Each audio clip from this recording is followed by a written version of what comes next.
2018 చిత్రాలతో ఆకట్టుకున్న hero Tovino Thomas pan India range లో చేసిన periodic fantasy adventure cinema ARM.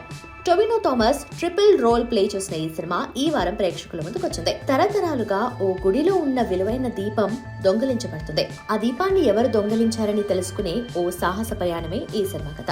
అనగనగా ఓ రాజు, ఓ మహావీరుడు, మరో గజ దొంగ అని ఓ పాపకు అమ్మమ్మ చెప్పే కథగా కథనం మొదలవుతుంది. ఎపిక్ బ్యాక్ డ్రాప్ లో వచ్చే సన్నివేశాలు మంచి అనుభూతిని, కొత్త తరహా సినిమా చూస్తున్నామన్న నమ్మకాన్ని ఇస్తాయి. కథ ల్యాండింగ్ బాగున్నప్పటికీ 90ల నేపథ్యంలో మొదలయ్యే అజయ్ కథ కథనంలోకి వేగాన్ని తగ్గిస్తుంది. అక్కడి నుంచి సన్నివేశాలు సాగతీతగా ఉంటాయి.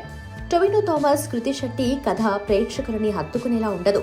కథనంలోకి అది సింక్ అవ్వలేదు. ఎప్పుడైతే గుడిలో దీపాన్ని హరీష్ ఉత్తమన్ దొంగలించి అది నకిలీదని తెలుసుకుంటాడో మళ్లీ జోష్ వస్తుంది. ఆ నేపథ్యంలో వచ్చే మణికన్ కథ, అతని బ్యాక్ స్టోరీని గ్రిప్పింగ్ గా తీశారు. ముఖ్యంగా ఇంటర్వెల్ తర్వాత వచ్చే నిధి వేట సన్నివేశాలు గతంలో చూసిన ట్రెజర్ హంట్స్ ని గుర్తుకు తెచ్చినప్పటికీ ప్రేక్షకుల్ని లీనం చేసే విజువల్స్ చూపించగలిగాడు దర్శకుడు. సెకండ్ హాఫ్ లో అజయ్ పాత్ర నడిచిన తీరు సాగతీతగా ఉంటుంది. అనవసరమైన సన్నివేశాలు ఎక్కువైపోతాయి. అజయ్ లక్ష్యానికి ఆడియన్స్ కి కనెక్షన్ ఉండదు. ప్రీ క్లైమాక్స్ అయితే మరీ డ్రాగ్ చేశారు. కలరీ ఫైట్ కిక్ ఇవ్వకపోగా ఎందుకింత లాగుతున్నారనే ఫీలింగ్ కలిగిస్తుంది. ఈ క్లైమాక్స్ లాంటి ఇంపాక్ట్ ని కలిగించదు. టొవినో థామస్ 3 పాత్రల్లో అదరగొట్టాడు. ముఖ్యంగా మణియన్ పాత్రని భలే చేశాడు. ఆ పాత్రని చూసిన తర్వాత ఈ సినిమాకు మణియన్ అని పేరు పెట్టాల్సిందనే ఫీలింగ్ కలుగుతుంది.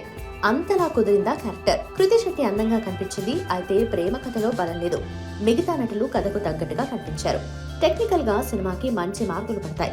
కొన్ని సీన్స్ ని ఎక్స్క్లూజివ్ గా 3D కోసం తీశారు. అవి ఆ ఫార్మాట్ లో చూస్తేనే ఇంపాక్ట్ ఉంటుంది. దిబు థామస్ నేపథ్య సంగీతంలో కొన్ని మెరుపులున్నాయి.